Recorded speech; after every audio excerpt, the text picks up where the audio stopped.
General de Participación y Equidad, don Celso Fernández Fernández.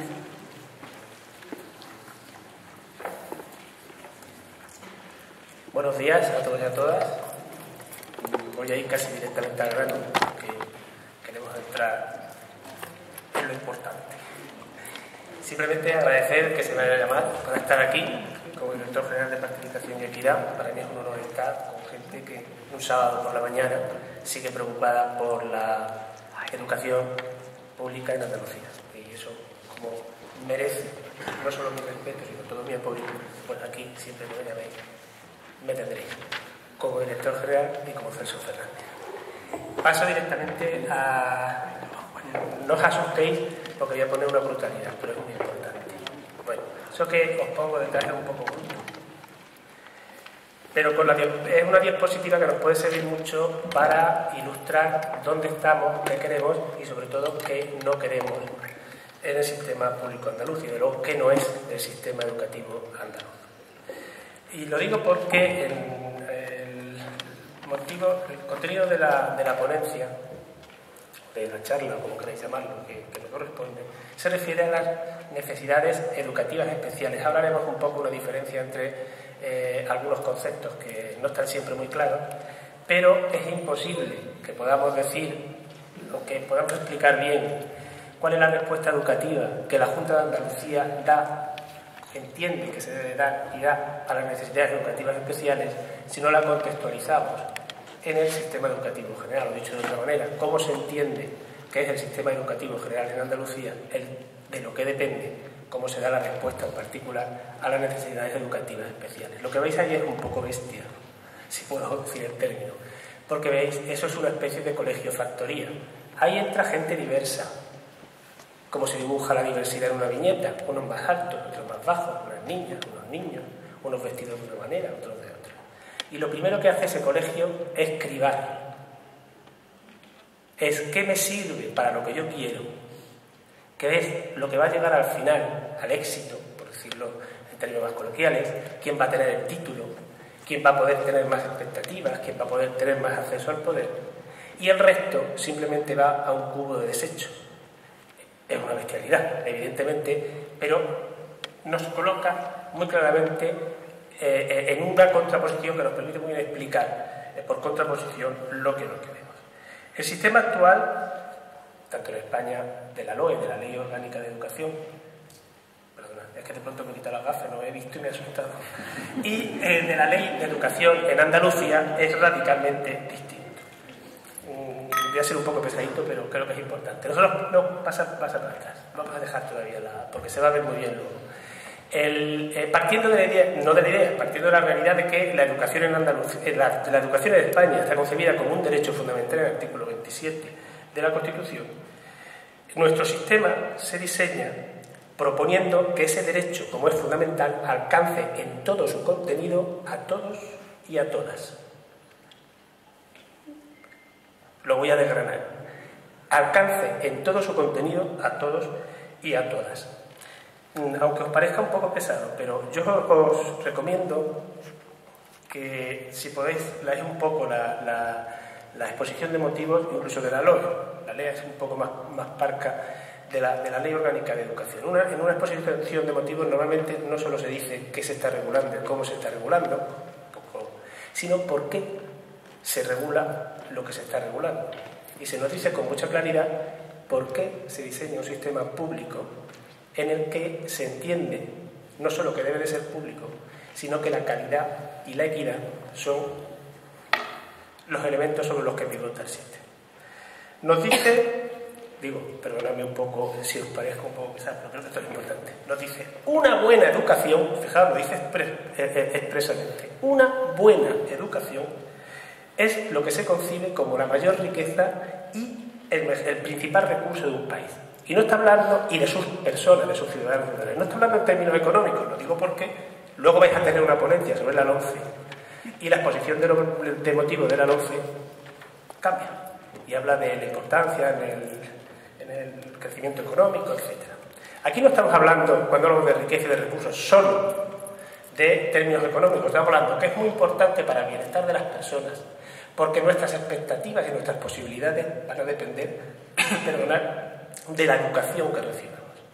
Que la educación sirve para construir nuestra personalidad, para dar el máximo de nuestras capacidades, para saber quiénes somos, para conformarnos con personas, lo que yo voy a ser en la vida, y para conocer el entorno en el que luego voy a querer y a no querer, a trabajar, a comprar y a vivir.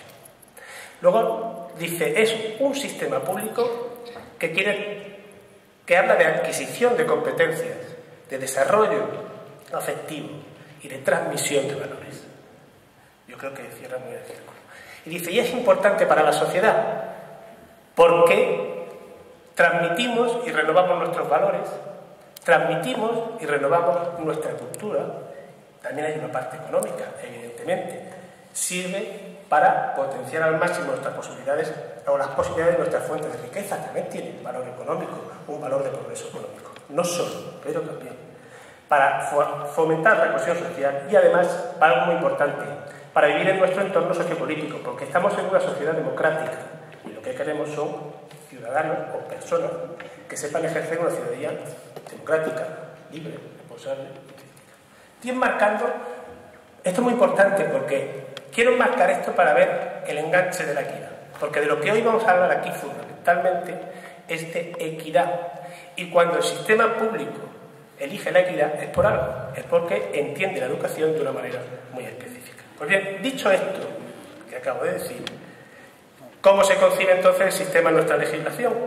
Pues la ley entiende que es obligación de la administración pública facilitar que este derecho, que es tan importante porque es un patrimonio esencial de nuestra sociedad, alcance a todos y a cada uno de los individuos. Un texto muy chiquitito y lo define perfectamente. Dice la ley, en los comienzos del siglo XXI, la sociedad española tiene la convicción de que es necesario mejorar la calidad de la educación, pero también de que este beneficio debe llegar a todos los jóvenes sin exclusiones. Como se ha subrayado muchas veces, hoy en día se considera que la calidad y la equidad son principios indisolubles. Es decir, queremos una educación para todos y todas, y sin equidad no es posible. Si queremos que todos y todas alcancen el máximo de sus posibilidades, tendremos que equilibrar las desigualdades de origen, que pueden ser económicas, que pueden ser personales, que pueden ser de origen, donde ha nacido uno, en qué situación se encuentra, o que pueden ser de capacidades, porque no todos tenemos las mismas capacidades ni las tenemos para todos igual. Y, volviendo a la viñeta, por eso te decía que no la quitaras, frente a ese tipo de colegio o escuela donde entra gente diversa y se dice, yo quiero este modelo. Esto es lo que va. En una escuela con equidad lo que dice es, yo quiero que todos salgan por esa puerta principal. Y lo que tengo que ver es quién es cada uno para ver qué apoyo específico tengo que darle para que llegue a salir por esa puerta. No sé si os parece gráfico, por eso me parece importante poner esta viñeta, porque por contraposición queda claro lo que significa el principio de equidad. No estamos en una meritocracia pura, que siempre es injusta. No voy a entrar ahora a hablar de esos principios, los que hemos leído sobre temas políticos, porque nos ha interesado, hemos leído mucho sobre meritocracia, que siempre es injusta. Estamos diciendo que la gente tiene que tener igualdad de oportunidades en la educación, en el acceso, en el mantenimiento y en la, bueno, hay quienes llaman universalización del éxito. Nuestra consejera prefiere una palabra que a mí me gusta más, democratización del éxito escolar. Bien, si puedes pasar a la siguiente diapositiva. Por lo tanto, el elemento clave para que hoy estemos hablando de que hay una respuesta educativa a las necesidades educativas especiales en Andalucía es el elemento de la equidad. Os he puesto un artículo, por ser un poco pedante, que también pega, que es el artículo 71.1 de la LOE, que establece que las administraciones educativas dispondrán los medios necesarios para que todo alumno alcance el máximo desarrollo personal, intelectual, social y emocional, así como los objetivos establecidos con carácter general en la presente ley. Creo que es una manera muy parca, como tiene que ser la ley, de explicar, quizás hasta mejor que yo, lo que acabo de decir. Si puedes pasar. Pasa si puede, luego volvemos a eso. Paso así. Sí, pasa. Bien. Por tener unos conceptos claros, porque a veces mezclamos necesidades específicas, alumnos con necesidades específicas de apoyo educativo y necesidades especiales. Bien, yo aquí os he puesto cómo se regula lo que nos interesa, la LEA, la Ley de Educación de Andalucía del año 2007. El lenguaje que utiliza la LOE y la LEA no es siempre igual, pero el objetivo es el mismo y el colectivo al que van dirigidas las políticas de equidad son los mismos. Muchas veces un poco más una postura de nomenclatura y de estas cosas que vosotros sabéis, las universidades nos dicen, bueno, pues hay un avance científico, hay que entenderlo bien, se ajusta más porque es una ley posterior, la LEA, a las definiciones más estrictas de lo que estamos hablando. La LOE, que no es este cuadro, cuando habla de políticas de equidad, que de hecho además en la propia exposición de motivos dice que es principio fundamental del sistema educativo español, proporcionar una educación de calidad a todos los ciudadanos a través de la aplicación de políticas de calidad y equidad, lo que hace es algo muy similar a lo que hago luego con la ley. Artículo 1, principio del sistema educativo español, la equidad en la educación. Artículo 4 de la ley, principio fundamental del sistema educativo andaluz, la equidad en la educación. Y luego tiene un título específico de cuáles son los colectivos a los que tienen que ir dirigidos, aunque las necesidades específicas nunca van a colectivos, sino a personas, cuáles son los colectivos a los que tienen que ir dirigidas las políticas de equidad. Digo, la nomenclatura es un poco difícil, pero veréis que es prácticamente lo mismo. En la LOE se nos dice que las políticas de equidad van dirigidas a los alumnos con necesidades educativas específicas, que es de lo que vengo yo a hablar, ¿no? Si queréis hablamos de más cosas, necesidades educativas específicas, alumnado de altas capacidades intelectuales, alumnado de integración también del sistema, y una cosa que llama, que nosotros luego aquí le hemos dado en Andalucía otra dimensión, habla de medidas de compensación. Ahí mete lo que llama alumnado que necesita refuerzo. Normal, es lo que aquí llamamos en Andalucía compensatoria, refuerzo porque tiene una situación de origen que puede situarlo más en una situación de riesgo social. También mete ahí becas y ayudas al estudio, que evidentemente es una compensación a las desigualdades económicas de origen que pueden impedir el acceso a la educación y el mantenimiento del sistema, y también regula criterios para no discriminación en la escolarización. La LEA lo ha dibujado ahí. Si veis, los objetivos son los mismos. La Ley de Educación de Andalucía habla, ese es el nuevo término que utiliza esta ley, de alumnos con necesidades específicas de apoyo educativo, los ANEAE, que ponemos nosotros por resumir siempre en los textos. Y dentro incorpora alumnos con necesidades educativas específicas, alumnos con altas capacidades intelectuales, alumnos de incorporación tardía. Veis que estamos hablando de lo mismo. Normalmente la incorporación tardía tiene que ver pues, con personas que han llegado a este país de otro país. Alumnos con altas capacidades intelectuales. Hombre, evidentemente la LEA también introduce como medida de equidad el tema de las residencias escolares, las becas y ayudas al estudio, que en otros días sabéis, pues estamos con la gratuidad de libros, con la beca 6.000, con la beca Andalucía Segunda Oportunidad, incluso las bonificaciones las bonificaciones de comedores, etc. Por lo tanto, digo, si pasan la diapositiva, pon la película antes. Lo que vamos a hablar hoy aquí es de una parte de la primera parte de aquello que denomina la LEA alumnos con necesidades educativas, alumnos con las de apoyo educativo, con necesidades específicas de apoyo educativo, que es los alumnos con necesidades educativas especiales. Y os pongo ahí la definición de la ley. En realidad, sin leerla, porque luego está en un cuadro atrás exactamente igual, la LEA entiende que son alumnos con necesidades educativas especiales aquellos alumnos que presentan que presentan necesidades debidas a diferencias de grados y tipos de capacidad de orden personal, de orden física, de orden psíquica o sensorial. Lo que la LOE, en un lenguaje quizá un poco más antiguo, denomina con el término genérico de discapacidad. E introduce los trastornos graves de conducta, que están también regulados en ambas leyes. Si me permitís, por definirlo, alumnado con necesidades educativas especiales es todo aquel que requiere, por un periodo de escolarización o a lo largo de toda la escolarización del mismo, determinados apoyos y determinadas atenciones educativas específicas que derivan, si queréis, de discapacidad o de trastorno grave de conducta. Concluyo esta parte y me meto en el tema directamente. Si se da una respuesta, y se entiende que se debe dar una respuesta a las necesidades educativas especiales, es porque hay una razón práctica. Hay alumnos y alumnas que muestran dificultades en el aprendizaje y que requieren que se adecúe el sistema para que se logren los objetivos educativos del sistema educativo. Política. Y cuando hablo de política hablo de lo que está siempre en el origen de una ley, de una legislación. Y es que la LOE y la LEA, detrás de la LOE y detrás de la LEA, está la apuesta por una educación pública, gratuita, que alcance a todos y a todas, bajo la mezcla, o entender que son lo mismo, calidad y equidad, que van indisolublemente unidas. Y legal, porque tenemos todo un sistema legal que regula todos estos aspectos. ¿Puedes pasar? Sí. Bien. Yo lo digo aquí, no lo digo para que no me peguen cuando estoy en el despacho. En esta diapositiva yo me he puesto aquí respuesta educativa adaptativa, que eso seguramente no está en ningún manual, pero a mí me sirve bastante. Bien, porque de lo que vamos a hablar ahora es cómo se adapta la respuesta del sistema educativo andaluz a las necesidades específicas de los alumnos que lo muestran.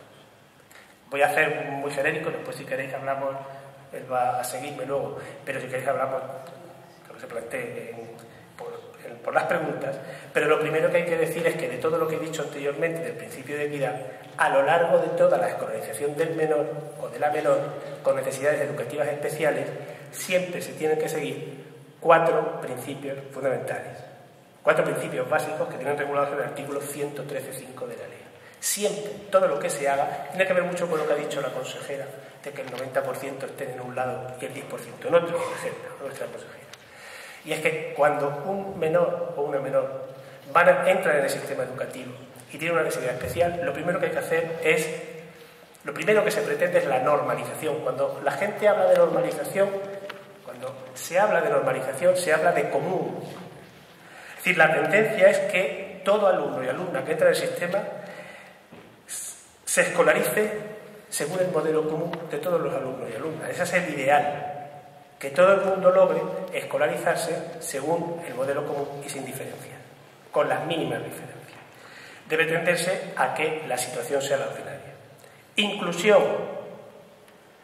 Bueno, pues no pasa nada. Nos parece que está bien que los grupos ordinarios sean diversos, absorban la diversidad. Tendrán que hacerse apoyos, ahora veremos un poco cómo se trabaja eso, pero es la manera en la que se apoya más el desarrollo educativo de estos menores. Personalización, todo lo que se haga. Es decir, aquí no se han creado en la ley categorías y se dice, bueno, pues para esta categoría se utiliza esto, para esta categoría no está así definida la ley. Nuestra legislación está definida para que hagamos una evaluación personalizada de la situación de cada menor y de cada menor para darle una respuesta adecuada a su necesidad específica, se lo dice el término, es necesidad específica. Luego lo que se trata es de adaptar el sistema a las necesidades reales de esa persona, no del colectivo al que pertenezca, que en ese caso mejor no pertenecer a ninguno, es una persona con una necesidad específica concreta. Y flexibilización. El sistema es flexible porque para personalizar la respuesta me tiene que permitir producir adaptaciones, bien del currículo, bien de la organización en sí misma, aparte de medidas de apoyo específicas que se le pongan para poder adecuar la respuesta. Si no me permite flexibilizar, no puedo adecuar la respuesta. Pues también está el principio de flexibilización. Y a lo largo de todas las actuaciones que se hagan con el menor, vamos a tener en cuenta esos 4 principios. Os voy a decir una cosa, si no me equivoco, os estoy hablando más de oído porque la historia me pilló muy más joven. Pero antes de la LOCSE, me pilló joven porque yo soy mayor, pero antes de la LOCSE no te joven. Antes de la LOCSE, el sistema educativo español proponía un currículo para alumnos y alumnas con necesidades educativas especiales y un currículum ordinario. Ya no es así. Si lo que queremos es que todo el mundo, es empujar a todo el mundo para que salga por la puerta grande, vamos a utilizar siempre la misma organización y el mismo currículum, pretendiendo que todos los alumnos y alumnas alcancen las mismas competencias que están establecidas para esa etapa en nuestra legislación. Y cuando se hace una adaptación, se adapta de ahí, es decir, el modelo es el currículo, y luego yo voy adaptando sobre el modelo oficial. Creo que la idea está clara. No vamos a hacer currículos específicos, vamos a intentar que el currículo sea el mismo, para que la puerta de salida sea la misma. De ahí que esa es una diferencia fundamental, creo que lo que tengo que a partir de la LOCSE, cuando se produce esa gran diferencia. Las 7... Bien, esto simplemente es alardear. Por lo tanto, el sistema, oís que siempre estamos hablando, el sistema político andaluz es inclusivo. Es inclusivo porque intenta incluir en su actuación la diversidad. Es decir, proponer una respuesta educativa a la diversidad dentro del grupo. Y ese es el modelo que construye la Junta de Andalucía, que construye el sistema público andaluz. Quiero ir muy rápido, no sé si soy pesado. Yo no me he gritado, creo que puedo seguir, ¿no? Bien, la siguiente diapositiva me he puesto yo también ese término que he acuñado yo de respuesta educativa adaptada. Cuando salga de aquí sé de uno que me va a pegar directamente. Bien. Uno de los factores de flexibilización, os he dicho, nosotros tomamos la misma organización y el mismo currículo como modelo. Y lo que entendemos es que todo el mundo transite por el mismo sitio y salga por la misma puerta. Esa es nuestra idea. Por eso veréis que cuando hablamos de organización, en la diapositiva, la primero que se está poniendo es la organización del sistema educativo en Andalucía. La educación básica, educación infantil, educación primaria, eso, y título. Creo que se explica por sí mismo. Es verdad que determinadas necesidades específicas, por su cualidad, van a requerir adaptaciones desde el origen, desde el currículo de origen, muy profundas. Es una realidad. Y si no adaptamos esa organización a esos menores, los estaríamos echando al desecho. Con lo cual tenemos que producir adaptaciones en la organización para darles también salida lo más cercana posible a esa puerta principal también a estos alumnos. Y entonces se hace una adaptación que normalmente se produce, luego veremos lo que es en las aulas específicas y para los que están en los centros específicos, que es hacer una primera formación básica obligatoria, va hasta los 16 años, en este caso es prorrogable, hasta los 18 si se entiende que la necesidad específica sí lo aconseja, en la cual se toma en consideración el currículo de infantil y de primaria y en su caso, porque es a la carta, no es a la carta, pero me había entendido, es una adaptación, en su caso de secundaria. Y se certifica, termina con su certificado de formación básica obligatoria. Y luego para el siguiente paso, es decir, la posobligatoria, se diseña un PFTVAL, horrible, una de las siglas miles que tengo encima de la mesa, que sería un programa de formación para la transición a la vida adulta y laboral. Y eso tiene dos posibilidades. Una es un PCPI o PCPI, ahí hay de todos los gustos para decir esos términos, ¿no? Es decir, un programa de capacitación adaptado, que sabéis que eso tiene una certificación de un profesional, o un PTVAL, es decir, un programa de transición a la vida adulta y laboral, que es un poco más complejo. Luego, si queréis, lo hablamos en el entorno, porque ahí estamos trabajando mucho cómo se podrían hacer las certificaciones y todos estos temas, ¿de acuerdo? Pero, bueno, veis que se van produciendo adaptaciones según las necesidades de los menores y de los menores. Bien, esto lo siguiente es que, evidentemente, cuando le llega a Elena, que viene luego de mí, un menor o una menor, para escolarizarse, alguien le tiene que decir: este menor tiene esta situación, esta necesidad específica y debería escolarizarse de esta manera. Y alguien nos debe decir a mi departamento: además usted tiene que poner esto de apoyo. Para eso, es decir, para eso se genera un procedimiento. El La Junta de Andalucía lo tiene perfectamente establecido. Un procedimiento en el que primero el menor se le hace una evaluación psicopedagógica.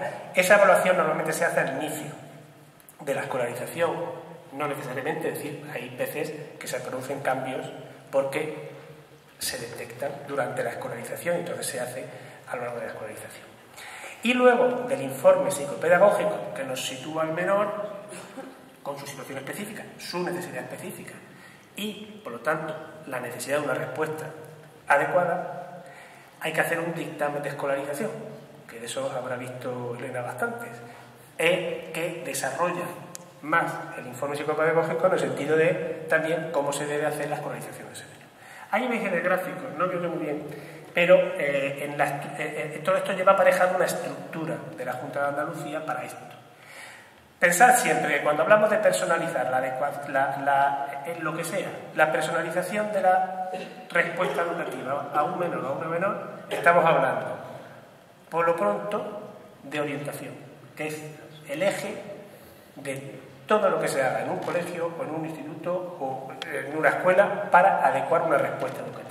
También es muy importante la tutoría. Vuelve para atrás porque lo que sí quiero ver es que en esa estructura veáis que están los equipos de atención temprana. En realidad, cuando hablamos de equipos de atención temprana, aquí estamos hablando de unos convenios, no sé si llamarlos convenios, pero de una relación que ha existido tradicionalmente entre salud, bienestar social, que ahora son una, pero antes eran dos, y a través de orientación, la Consejería de Educación, para que cuando hay un problema de estos con un menor, todo el mundo ponga en marcha la actuación específica, es decir, que esté coordinada y sirve un poco para coordinar la actuación. Stricto sensu, la estructura o la organización de la Junta de Andalucía se fundamenta en la orientación, y ahí la estáis viendo. Están los equipos de orientación educativa, que esos son fundamentalmente para infantil y primaria, y los departamentos de orientación para secundaria. Y luego hemos creado 8 equipos de orientación especializada, uno por provincia, que veis que hay una especialización por cada una de las necesidades específicas, visual, auditiva, etcétera, etcétera, y están desarrollados, ¿de acuerdo? Ya veis, en el primer informe que se realiza, pues el informe, en la evaluación psicopedagógica, ya se nos habla cuál es la situación del menor. Yo entiendo, dirá el orientador, que la modalidad de escolarización debe de ser esta, que necesitaría estas medidas y necesitaría esta actuación especializada. Bueno, estos son datos concretos de la Junta de Andalucía. Veréis que en esa estructura nosotros contamos con 156 equipos de orientación educativa, EOES, estamos hablando de infantil y primaria, con 655 orientadores y orientadoras, con 8 equipos de orientación educativa especializados, claro, son 8 porque son uno por provincia, con 42 orientadores y orientadoras, y ya para secundaria, con 1005 orientadores y orientadoras de NIES, son los departamentos de orientación, y con 124 centros con más de un orientador u orientadora. La siguiente lo que habla es del siguiente paso, que es el dictamen. Aquí casi un resumen, ¿no? Evaluación psicopedagógica, determinación de necesidades, emisión del dictamen de escolarización. Eso sí, el dictamen de escolarización, por ejemplo, nunca, aunque sea en secundaria, que será más raro, nunca lo hace un departamento de orientación, lo hace siempre el equipo de orientación de su zona. ¿De acuerdo? Bien. Pues entonces ya tenemos el dictamen de escolarización y veis que la finalidad está clara. La finalidad es determinar, una vez hecho el informe, la evaluación psicopedagógica, cuál es la necesidad real que tiene ese menor que considera adecuada, bueno, y cuál es la modalidad más adecuada a esa necesidad y cuáles son las necesidades de actuación especializada frente a esa. Ahí está la competencia y los momentos que lo hemos hablado, que si queréis luego podemos entrar más al detalle. Bien, yo casi voy a terminar aquí para darle la palabra. Luego cerraré la intervención. Pero en eso que yo estoy llamando respuesta educativa adaptada, ya va la tercera vez que me voy a ganar un regalo. Evidentemente, una vez, y tiene que ver mucho con los principios que hemos visto antes, lo vais a ver, que es el principio de normalización, de inclusión. Vamos a ver cómo lo explico yo, que quede tú. Un menor con una necesidad específica, educativa específica, tiene su dictamen y nos dice que este menor tiene que ser escolarizado de una manera específica, de una manera determinada para dar respuesta a sus especificidades. Nosotros contemplamos 4 maneras, grosso modo, 4 maneras de escolarización de un menor. La primera, como habéis oído en la intervención a nuestra consejera al principio, es la que absorbe ahora mismo más alumnado y alumnada, que es el grupo ordinario. El grupo ordinario es el ideal, digamos, el ideal de la normalización y de la inclusión, porque es que alumno o la alumna está matriculada en su centro, en su grupo ordinario, con su currículum, con su organización, con su profesor o profesora, ¿vale? Se harán las adaptaciones oportunas, si hay que hacer una adaptación no significativa del currículum, pues se hace, y se pondrá el apoyo necesario. Ahora os van a hablar técnicamente de esos apoyos, pero van a hablar del profesorado de pedagogía terapéutica, os van a hablar de los monitores, etcétera, etcétera, que se le pone de apoyo, ¿de acuerdo? Entonces este alumno está en su grupo, está interactuando con su grupo, tendrá su apoyo, tendrá su profesor y en su caso en la colaboración y participación en ese grupo de su apoyo específico que se le haya puesto y la adaptación curricular. Si no, y digo bien, si no es posible esto, estamos con el principio de inclusión y de normalización. Lo primero es que todos debemos tender a que todo el mundo esté integrado al 100%. Si no es posible esto porque se requiere una actuación personalizada, que en un momento determinado es mejor hacerla fuera del grupo ordinario, entonces se opta por un grupo ordinario con apoyo en periodo de tiempo variable. Es decir, ese alumno o esa alumna, van a estar en su grupo ordinario. Y para esa actuación específica, sale del grupo ordinario, va a su aula específica y vuelve al grupo ordinario. ¿Cuánto tiempo? La necesidad específica dirá el tiempo variable. Pues si ese tiempo variable será un tiempo para cada alumno en función de la necesidad específica que le muestre. Sigue muy cerca de los principios de inclusión, sigue muy cerca del principio de normalización, va a estar en su grupo ordinario. Lo que pasa es que en el aula de apoyo la actuación es siempre especializada. Él vuelve a su grupo ordinario y en los tiempos que correspondan tendrán su actuación especializada para el caso concreto. Si no se puede el 1 y no se puede el 2, porque de la evaluación psicopedagógica se determina que el alumno necesita una actuación mucho más profunda, una diversificación curricular mucho más importante que lo separa un poco más y que lo hace más incompatible con el desarrollo del mismo grupo ordinario en el que está matriculado, entonces es solo entonces cuando se opta por una aula específica de educación especial, que está en el mismo centro, pero es una aula específica para ese menor o esa menor. Seguimos teniendo como modelo currículo oficial, con la adaptación que sea.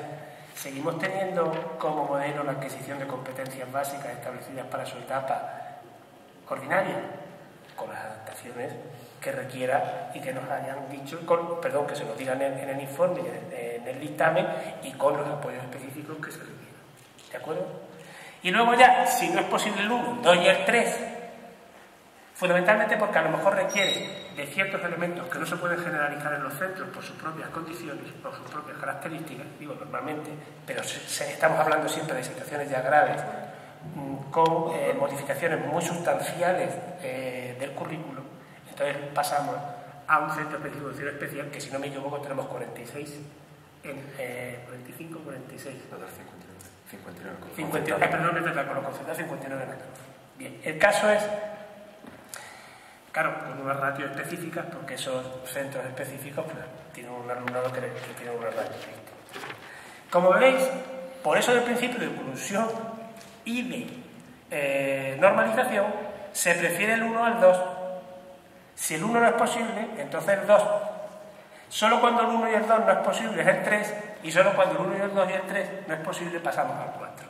Por eso el 90%, que me parece un número muy relevante de la apuesta específica que hace la Junta de Andalucía por la inclusión, no la integración, la inclusión. Yo he visto en la televisión hace poco que ponían un programa, no sé si era de Suecia, no me acuerdo, porque llegué tarde, pero había un grupo de gente en un grupo ordinario, un profesor dando clase y un niño con un problema en una esquina con otro profesor dando clase, que estará integrado, pero ese niño no está incluido en el grupo. Incluirlo en el grupo es otra cosa. Y la apuesta por la inclusión que se hace desde esta consejería ha determinado que el 90% del alumnado esté escolarizado en un grupo ordinario. Tiene un coste elevado, como ha dicho la consejera. No es el momento de hacer muchas expansiones, por no decir ninguna, presupuestaria, pero el mantenimiento de esto, que tiene un gran costo, hoy tiene no un doble, casi un triple, significa un triple esfuerzo por seguir manteniendo esto. Luego, en otra conferencia que no es la mía, yo tiendo a hablar mucho, pero esta ya no voy a hablarla, que es sobre la LOMCE, veremos las diferencias que se plantean en otro tipo de modelo. Yo voy a terminar, pero volviendo a la primera de las viñetas, la viñeta compuse, la primera diapositiva, veis por qué la puse. El sistema lo que pretende es que todo el mundo entre por la misma puerta, de color que quiera el vestido, el traje, la ropa, con su madre, con su padre, como le dé la gana, con toda su diversidad. Entre por la misma puerta, con toda su diversidad sea atendido en el sistema y logre salir con las mismas posibilidades de autonomía personal y laborales y personales que el resto de la humanidad. Y yo voy a decir una cosa, con esto termino mi parte. Cuando hablamos de exclusión, yo siempre hablo de exclusión en dos ámbitos, por abajo y por arriba. Aquí los únicos que no nos excluimos somos la clase media. Hacer élites, hacer solo élites, no es hacer una sociedad mejor, una sociedad con más posibilidades, ni una sociedad más evolucionada. La sociedad será mejor, más cohesionada y tendrá más posibilidades cuando todos logremos alcanzar la salida por la misma puerta. Por lo tanto, creo que esa es una apuesta inabandonable. Inabandonable. E inadmisible que se nos quiera o se nos pretenda plantear otra situación. Le paso la palabra a él porque os va a hablar de algo. Yo ahora voy a retomar. Más que nada que me he tirado sin garganta, pero veréis que él os va a hablar. Yo he hablado un poco de la organización, ¿no? He hablado de las adaptaciones, pero él os tiene que hablar de las adaptaciones curriculares, es decir, de los elementos que van una vez que está escolarizado. Adaptación curricular, adaptaciones de organización y las medidas de apoyo. Sobre todo, pues os va a explicar lo que es un profesor de pedagogía terapéutica, etcétera, etcétera, y yo retomo el final de la intervención, si os parece. Así que le paso la palabra. Si no te importa que antes se me pasó presentarla. Es que no veo. Francisco Javier García Perales. Muy bien. Jefe de sección del Cotarno, jefe de sección de Educación Especial de la Dirección General. Y al que tengo amargado haciéndola, he tenido 2 días haciéndome las plantillas, más bien amargado. Te paso la palabra.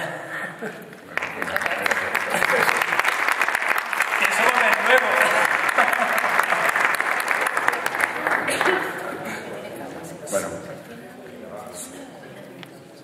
Bueno, pues continuando, al hilo de lo comentaba Celso, quiero destacar muy brevemente que yo recuerdo cuando se empezó el tema trabajando en el tema de educación especial, en el año 87, muy brevemente os comento, ¿no?, la evolución, es que no existía ni siquiera integración, lo que existía era un centro específico y después el siguiente paso se llamaba, algo ya un término superado, aula cerrada a los centros diarios.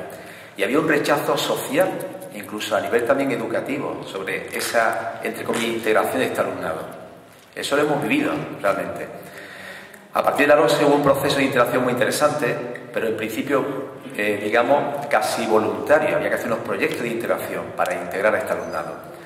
Y el siguiente avance, en eso se ha avanzado muchísimo en el tema de integración, pero lo que ha comentado Celso, la apuesta siguiente es la inclusión. Y eso es un cambio importante en la terminología. Integrar es que el grupo acepte a esa persona, incluir es que todos aprendemos de esa persona, y es muy diferente. Yo pongo un ejemplo muy sencillo, me acuerdo de María Ángeles Parrilla, que imaginemos que vamos todos a almorzar conjuntamente y una persona que supongamos que es celíaca, una persona que es diabética. Integrar es decir, que esté en nuestro grupo compartiendo la comida y le damos una comida adaptada para esta persona. Eso es integrar. Incluir es que el menú que pongamos lo podamos comer todo. Por tanto, la respuesta educativa que tenemos que dar a todo nuestro alumnado tiene que ser una respuesta educativa en la cual incluyamos a todo el alumnado. Eso implica tener presente todos los estilos de aprendizaje, que es diverso para todo el alumnado. Muchas veces pensamos en diversidad solo en el alumnado que tiene algún tipo de necesidad educativa especial. Por tanto, los planteamientos que tendremos, ¿no?, y que queremos, digamos, implementar apoyado en el marco normativo es precisamente favorecer la inclusión. Por supuesto, es un camino complejo que implica un compromiso, ¿no?, y un esfuerzo importante. Pero eso es lo que no debemos, creo que olvidar, y es lo que Celso ha enfatizado de forma muy especial, ¿no? Bien, dentro de, digamos, de esa línea general, es cierto que tenemos que dar también respuestas, ¿no?, de respuestas especializadas y diferenciadas algunas veces, ¿no?, para atender al alumnado con necesidad educativa especial. Pero precisamente no desde un currículum paralelo, sino desde un currículum único. Eso no significa que haya que proporcionar ciertos recursos especializados y ciertas propuestas curriculares que den respuesta a sus necesidades. Bien, en estos, digamos, 2 o 3 años, digamos, avanzando en mejorar esta respuesta especializada también, hemos hecho una serie de mejoras, ¿no?, o consideramos que son mejoras importantes, ¿no? Bueno, una de ellas, vamos a pasar lo que es una herramienta informática importante, que es el tema de Seneca, en la cual hemos actualizado el censo de alumnado con necesidad específica de apoyo educativo, que era necesario hacerlo conforme al actual marco normativo, ¿no? Bien, pero sobre todo una de las digamos, mejoras más significativas son el reformular todas las categorías de necesidades específicas de apoyo educativo. Bien, os comento, en otras comunidades autónomas, no digamos también en otros países, por ejemplo, ¿no?, dentro de las necesidades educativas especiales solo se contempla a la discapacidad, en este caso a los trastornos graves de conducta. Bueno, pues una reforma significativa que hemos hecho, que está regulada en una circular, que es la del 10 de septiembre de 2012, ¿no?, y que os presentamos en esta transparencia, es que hemos incorporado una diversidad vamos a llamarle, de categorías de necesidades específicas de apoyo educativo, que implica un compromiso por parte de la Administración de atenderla de forma también especializada, ¿no?, dentro de esos principios de inclusividad, ¿no? Bueno, pues comento las novedades que se han hecho precisamente en este año 2012, ¿no?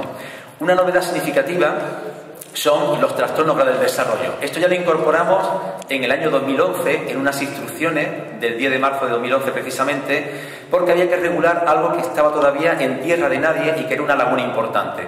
Son lo que anteriormente se llamaban retrasos madurativos. Actualmente en la Organización Diagnóstica de Atención Temprana se llaman trastornos del desarrollo. Bueno, pues entonces hemos regulado lo que hasta ahora no estaba regulado y que pocas comunidades tienen regulado, que es precisamente esta categoría. Bien, dentro de los trastornos del desarrollo, que es muy amplio, lo hay desde muy leve y muy complejo a los que son más severos, obviamente nosotros hemos elegido aquellos que son más severos y que requieren esa atención especializada, y hemos establecido unos criterios diagnósticos específicos para que haya unos criterios unificados por parte de los equipos de orientación educativa, ¿no?, en la evaluación de este alumnado. Eso hasta ahora era importante porque había quizá una dispersión respecto a las evaluaciones psicopedagógicas respecto al alumnado que presentaba, entre comillas, retraso madurativo. De hecho, en la aplicación informática Seneca, los retrasos madurativos aparecía como síndrome específico y no como una categoría propiamente dicho. Entonces lo hemos regulado y ha supuesto un avance importante, ¿no?, de cara a poder garantizar una respuesta lógicamente, al alumnado que está entre 3 y 6 años. Esta categoría diagnóstica no es aplicable a primaria y secundaria, ¿no?, por su propia definición. Y después, bueno, hay una serie de discapacidades que son ya conocidas, visual, intelectual, auditiva, pero también hemos incorporado una nueva categoría que son los trastornos de la comunicación, ¿no? Y esto ha supuesto también un cambio significativo. Por un lado, están los trastornos específicos del lenguaje, en sus 3 vertientes, también aparecen las afasias, y otra novedad muy importante son los trastornos del habla, la disartria, diglosias y también la disfemia. ¿Por qué se ha incluido esta categoría diagnóstica? Precisamente para poder garantizar la atención especializada por parte del profesorado de audición y lenguaje, ¿no? Era una demanda que se hacía por parte de los profesionales, también de las familias, ¿no?, y que se ha hecho un esfuerzo importante para poder atenderla, ¿no? Quiero comentar al hilo de esto, digamos, porque muchas de las personas que existen aquí sois padre y madre de este alumnado. Queremos hacer hincapié en que por parte de nuestros equipos de orientación educativa, en las instrucciones del 10 de marzo de 2011, ¿no?, para que no haya confusión, la evaluación psicopedagógica es un proceso de identificación de necesidades, no es hacer un diagnóstico clínico. Os comento para aclarar dudas. Es decir, en las instrucciones del 10 de marzo, que ha supuesto un avance importante, nuestros equipos de orientación educativa y también los departamentos de orientación en secundaria, ¿no?, evalúan las necesidades y no es obligatorio que haya un diagnóstico clínico por parte de una unidad, por ejemplo, de salud mental infanto-juvenil o por parte, por ejemplo, de pediatría o por cualquier otro tipo de servicio, incluso por parte de los equipos de valoración y orientación dependiente de la Consejería, en este caso de Salud y Bienestar Social. ¿Por qué decimos eso? Porque anteriormente también había ciertas irregularidades. Muchas veces los equipos de orientación educativa esperaban a que hubiera un diagnóstico clínico para hacer el informe correspondiente, y no es así. Nosotros identificamos necesidades educativas, no diagnóstico clínico, ¿no? Eso ha sido un avance que ha favorecido el dar una respuesta mucho más ágil. Pero dicho eso, también tenemos que ver la otra parte también importante. No porque un alumno o una alumna tenga un diagnóstico clínico o tenga un certificado de discapacidad o minusvalía, es necesario que tenga un dictamen de escolarización. Porque podemos tener un certificado de discapacidad, podemos tener un diagnóstico clínico y no por eso se deriva una atención especializada. Por tanto, lo que queremos hacer hincapié en esta nueva normativa que hemos emitido desde el año 2011 es regular por primera vez, ¿no?, esta cuestión que era muchas veces motivo de confusión y de discrepancia. Bien, por tanto, seguimos comentando algunas de las novedades de esta reformulación de las categorías diagnósticas, por simplificar, ¿no? La discapacidad física se ha reorganizado en diferentes subcategorías, pero ya estaba. Los trastornos del espectro autista, hemos cambiado de terminología, hemos mantenido las distintas subcategorías que aparecen en las clasificaciones internacionales, si bien ya sabemos que en las futuras, clasificaciones internacionales se van a trabajar a nivel dimensional, que es una propuesta mucho más interesante, pero nosotros hasta que no esté publicado oficialmente y haya un aval científico no lo vamos a incluir, ¿no? Otra novedad son los trastornos graves de conducta, no me refiero con respecto al propio término, sino con respecto a las categorías que se han incluido. Hay una que son los trastornos del comportamiento perturbador no especificado, que antes no se contemplaba y que va a dar respuesta también a cierto tipo de alumnado que presentan una problemática especial, y después comentaré el acuerdo que se ha firmado recientemente entre diferentes consejerías para atender al alumnado con trastornos graves de conducta. Los trastornos por déficit atencional y con hiperactividad, esta, que yo sepa, haciendo un sondeo, quizás sea de las pocas, la única comunidad que incorpora los TDAH dentro de las necesidades educativas especiales. Y eso también es un avance significativo. Insisto, no significa que un alumno con TDAH requiera de un dictamen, no tiene por qué. Si no hay no requiere de una atención especializada o de ciertas medidas educativas, ¿no?, adaptadas a este alumnado, sino que solo en el caso que se deriven estas necesidades se hará el correspondiente dictamen. Pero es que en otras comunidades, el TDAH y en otros países, no son necesidades educativas especiales. En todo caso, son necesidades específicas de apoyo educativo. Y eso implica, en cualquier caso, se traduce en un cierto ahorro de coste con respecto a los recursos, ¿no? Así que aquí también hay una apuesta importante, ¿no?, para atender a este tipo de alumnado que requiere de cierta atención especializada. Otra categoría también nueva que se ha incorporado son otros trastornos mentales, ¿no? También la enfermedad mental, ¿no?, existe en la infancia, ¿no?, y en la adolescencia, ¿no?, y hasta ahora no estaba tampoco regulado. Con lo cual, tenemos muchas veces alumnos y alumnas que presentan, por ejemplo, psicosis infantil, esquizofrenia, por ejemplo, de adolescencia, mutismo selectivo, que no es un trastorno de la comunicación, es un trastorno emocional, ciertos trastornos emocionales, por ejemplo, ¿no?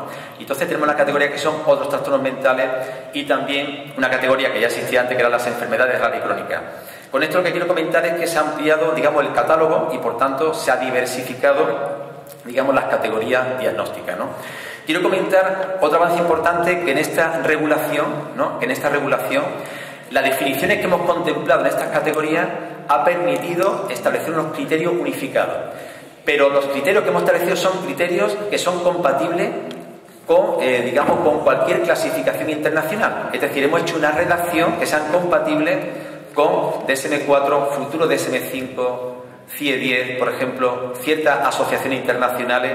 Por tanto, nos parece que también eso ha supuesto un avance significativo, ¿no? Bien, dicho eso, ¿no?, como ya ha comentado Celso, a partir del proceso de identificación de estas necesidades, en el cual, a partir de un acuerdo que tenemos también con Salud y Bienestar Social, ¿no?, para la detección temprana de los niños de 0 a 6 años, niñas de 0 a 6 años que puedan presentar algún tipo de necesidad educativa especial o un trastorno grave del desarrollo, tenemos unos protocolos de actuación que nos permite detectar de forma temprana este alumnado y poder hacer una evaluación psicopedagógica lo antes posible para emitir el dictamen y poder proveer de los recursos o de las medidas educativas, no necesariamente recursos, de las medidas educativas y organizativas necesarias para atenderlo. Bien, dicho esto, es decir, a partir de ese proceso de identificación y a partir de la propuesta que se haga en su dictamen de escolarización, hay diferentes medidas, voy a ir un poquito más rápido, organizativas y curriculares para atender a este alumnado, ¿no? Por ejemplo, hay medidas que son de carácter general, como son las medidas de flexibilización de la enseñanza, como son la integración de áreas en ámbito, que es aplicable en secundaria, es decir, se puede reorganizar el currículum, que es una medida muy interesante, por ejemplo. Utilizar los desdobles, los agrupamientos flexibles, si bien con esto quiero hacer una matización. Es decir, muchas veces los avances, desde el punto de vista inclusivo, no está solo en incrementar los recursos. Muchas veces pensamos que por aumentar más en recursos se mejora la eficacia. No, el avance está precisamente en las prácticas inclusivas y en la metodología, ¿no? Eso hay que ser también, realmente honesto decirlo. Los desdobles y los agrupamientos flexibles es una buena medida si no es segregadora. Es decir, un agrupamiento flexible puede ser eficaz si tenemos alumnos competentes en ciertas materias que ayudan a otros alumnos menos competentes en ciertas materias. No se hacen agrupamientos flexibles en base al nivel de competencia curricular. Por tanto, cuando hablamos de grupos flexibles, son eso, que sean flexibles, ¿de acuerdo? No que sean segregadores, ¿no? Hay distintas medidas más específicas, como son los programas de refuerzo, que hay varios tipos, no quiero adentrarme en ello. Hay programas de diversificación curricular que solo es aplicable en secundaria a partir de tercero de ESO, para aquel alumnado que pueda alcanzar el título en secundaria y se reorganiza el currículum precisamente, ¿no?, a partir de diferentes ámbitos para dar una respuesta mucho más adecuada. Programas de adaptaciones curriculares que están regulados en la orden de atención a la diversidad, creo que ya conocida, y aquí tenemos varios tipos de programas. Hay programas de adaptaciones curriculares no significativas, significativas y para altas capacidades. La significativa, queremos simplemente recordar que solo es aplicable al alumnado con necesidad educativa especial. Hay también una oferta interesante que son el tema del programa de cualificación profesional inicial, que ha comentado ya Celso, y aquí queremos destacar dos aspectos. Hay uno que son de carácter ordinario, que pueden integrar al alumnado con necesidad educativa especial, y hay también programas de cualificación profesional inicial que son específicos, ¿no?, donde se establece una ratio determinada y donde lo que se hace es adecuar los módulos obligatorios al perfil de este alumnado. Por ejemplo, imaginemos lo que son alumnos con trastorno del espectro autista que tengan que hacer un programa de cualificación profesional inicial, ¿no? Bueno, pues son programas específicos adaptados a este alumnado siempre que puedan alcanzar el nivel de cualificación 1 que está establecido en un catálogo nacional, ¿no? Y los PTBA es también una propuesta interesante solo para el alumnado que está en aula específica y centro específico. Bueno, como ha comentado Celso anteriormente, los PTBAN, por un lado, comentar que hemos incrementado la oferta de PTBAN en Andalucía, es decir, el año pasado, bueno, hace 2 años ya, hemos creado 16 PTBAN con la dotación de un recurso de un profesor técnico que hemos optimizado porque comparte a más de un centro. Y también queremos comentar que en el PTBAN una laguna que existe a nivel estatal es que el alumno, cuando termina el PTBAN, no hay un certificado de profesionalidad. Entonces estamos trabajando, ya hemos hecho una propuesta de que se puedan acreditar parcialmente las competencias profesionales en base a ese catálogo nacional de cualificación profesional, ¿no? Y eso nos parece que va a ser un aspecto muy novedoso y que va a facilitar la inserción sociolaboral de este alumnado que está siempre más severamente afectado. Y como ya sabéis, también hay una serie de medidas también, como son las permanencias extraordinarias para el alumnado con necesidad educativa especial. Siempre que tenga un dictamen y tenga una adaptación curricular significativo, se puede hacer al final de la educación infantil, al final de primaria o al final de secundaria, ¿no? Nosotros tenemos un aspecto que es una excepcionalidad que también se puede hacer al final del primer ciclo de educación infantil, pero solo en casos muy excepcionales. Bien, hay también fraccionamiento de bachillerato, hay exenciones, por ejemplo, de lengua extranjera para alumnos con discapacidad auditiva en bachillerato. En definitiva, tenemos una diversidad de medidas, ¿no?, que intentan dar una respuesta al alumnado con necesidad educativa especial. Bueno, algo que ya también ha comentado Celso, simplemente destacar que dentro de los tipos de unidades que tenemos, ¿no?, están las aulas de apoyo a la integración, y dentro de las aulas específicas de educación especial tenemos 2 tipos de aulas. Tenemos una red de aula para alumnos con trastornos del espectro autista, ¿no?, que también se han incrementado, tenemos creo unas 114, y también aulas especializadas para alumnos con trastornos específicos del lenguaje. Y también tenemos aulas en las unidades de salud mental infanto-juvenil, es decir, en algunos hospitales tenemos a maestros y maestras de pedagogía terapéutica que intervienen con el alumno que temporalmente está en una unidad de salud mental infanto-juvenil. Bien, con respecto a los recursos personales para atender al alumnado con necesidad educativa especial, están el profesorado de pedagogía terapéutica, que tiene una gran variedad de funciones, el profesorado de audición y lenguaje, y también está el de audición y lenguaje con conocimiento de lengua de signos, ¿no? Bien, quiero simplemente comentar, porque los otros dos son más conocidos, es que el profesorado de audición y lenguaje con conocimiento de lengua de signos, su función no es hacer de intérprete de lengua de signos, es enseñar la lengua de signos o utilizar también esa lengua como lengua vehicular para mejorar los procesos de enseñanza-aprendizaje y sobre todo para lo que es el desarrollo comunicativo del alumnado sordo, ¿no? Queremos hacer esa diferenciación porque nos parece importante, ¿no? Con respecto al tema de audición y lenguaje... Sí, pensé que más de tiempo. Bueno, pues voy ahorrando tiempo. Bueno, comentar que, simplemente porque aquí hay familia, que el tema de audición y lenguaje queremos hacer hincapié que el profesorado de audición y lenguaje no se destina a todos los centros, obviamente, solo se destina en situaciones muy concretas. Cuando hay alumnos sordos, cuando hay alumnos con trastorno específico del lenguaje, cuando puede haber alumnos con parálisis cerebral, con disartria, que requiera de una rehabilitación, ¿no?, importante, pero no es para atender a cualquier alumno con discapacidad, porque el PT también puede hacer esas funciones, puede trabajar los aspectos comunicativos y desarrollo lingüístico. Y otros perfiles profesionales son los monitores, educadores, que se encargan fundamentalmente de funciones auxiliares que son de supervisión, alimentación, higiene, desplazamiento, etc. Intérprete de lengua de signos. Con esto queremos hacer hincapié en lo siguiente, que los intérpretes en nuestra comunidad solo se proveen a partir de la secundaria obligatoria, es decir, secundaria obligatoria, posobligatoria, permanente, pero también en la comunidad que abarca más etapas y también más actividades. Por ejemplo, si un alumno sordo quiere hacer una prueba de acceso o quiere hacer una prueba de obtención de un título en secundaria, ¿no?, se dota de un intérprete de lengua de signos. Tenemos un protocolo interno a partir de nuestros equipos especializados en discapacidad auditiva para que se puedan dotar de estos recursos, ¿no? Bien, educadores sociales, esto es un recurso, digamos que fundamentalmente es para trabajar con las familias, hace un poco una labor de mediación entre las familias y los institutos en aquellas zonas o situaciones donde puede haber cierta desventaja, ¿no?, o alumnado con cierta problemática. Y también un recurso interesante que es el profesor de apoyo curricular para alumnos con discapacidad auditiva, para sordos y para discapacidad motórica, solo para secundaria, para apoyar lo que son dos ámbitos del currículum, el ámbito científico-técnico y sociolingüístico. Bueno, simplemente teníamos una presentación con una serie de recursos personales en cuanto al número y realmente comentar el esfuerzo que se hace por parte de la Consejería, por parte de la Dirección General de Planificación con respecto a dar una respuesta a estas necesidades, ¿no?, incrementando dichos recursos, ¿no? Bien, con respecto a la formación a lo largo de la vida e inserción laboral, simplemente unos datos con respecto al número de PTBA que tenemos autorizado en Andalucía, que son 121 en centro específico y aula específica.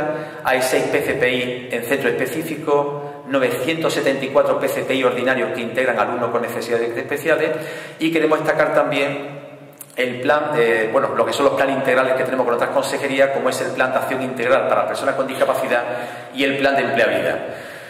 Bueno, queremos destacar también, para finalizar, aspectos fundamentales de coordinación interinstitucional. El que ya hemos dicho de atención temprana, hay uno nuevo que es un acuerdo firmado, es decir, hay un acuerdo de gobierno con respecto a la intervención de forma colaborativa, ¿no?, entre la Consejería de Salud, Bienestar Social, Justicia y Educación en relación al alumnado que presenta alteración de comportamiento o trastorno grave de conducta, y también un programa muchas veces interesante que es el programa Forma Joven con la Consejería de Salud y Bienestar Social en secundaria para promocionar la salud en al menos 3 ámbitos, como es la salud mental, como es el tema de adicciones y educación afectivo-sexual. Bueno, pues queremos enfatizar la importancia de este protocolo de trastorno grave de conducta, que es un protocolo que todavía no está implementado realmente, y se ha creado una estructura que son en 3 niveles, un primer nivel de zona que son por los equipos de análisis y recepción de casos, hay una estructura también provincial y una estructura autonómica. Lo importante de este protocolo es que no solo va dirigido al alumnado con trastorno grave de conducta, sino también a aquel alumnado que pueda presentar alteraciones del comportamiento, pero también a otro tipo de alumnado que puedan presentar otras alteraciones, como es la inhibición social, el aislamiento y, lo que se trata es de coordinar una serie de actuaciones respecto a este alumnado entre las diferentes, unidades, ¿no?, o servicios de cada una de las consejerías. Pero insisto, esto se firmó recientemente y estamos en un proceso de desarrollo, ¿no? Bueno, y finalmente, simplemente recordar que tenemos acuerdo y convenio de colaboración con diferentes entidades, como es ONCE, con CERMI Andalucía, ANDADAO, Autismo Andalucía, FAPAS y Asperger. Bien, pues yo por mi parte finalizo mi intervención y le paso la palabra a Celso para que la cierre. Bueno, simplemente en la última diapositiva hemos hecho una desiderata, no una desiderata, en realidad es recoger los aspectos más destacados que entendemos nosotros que se deben de destacar más de las últimas actuaciones que se han realizado desde la Junta de Andalucía en este ámbito. Hay algunas que están en marcha, por ejemplo el tercero, que es el Plan de Mejora de Atención Educativa del Alumnado Escolarizado en Centros Específicos, que prácticamente lleva un año, para 2015 ya se han hecho algunas actuaciones y está en marcha, pero que creo que por lo menos pone de manifiesto el esfuerzo específico que se hace en materia de aplicación de la equidad en el ámbito de las necesidades educativas especiales.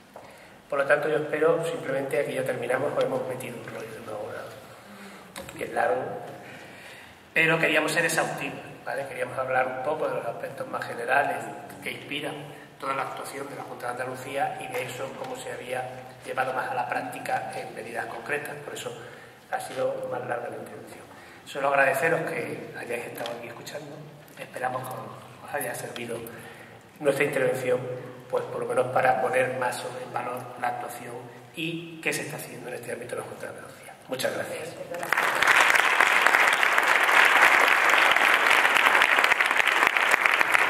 Tenemos tiempo para una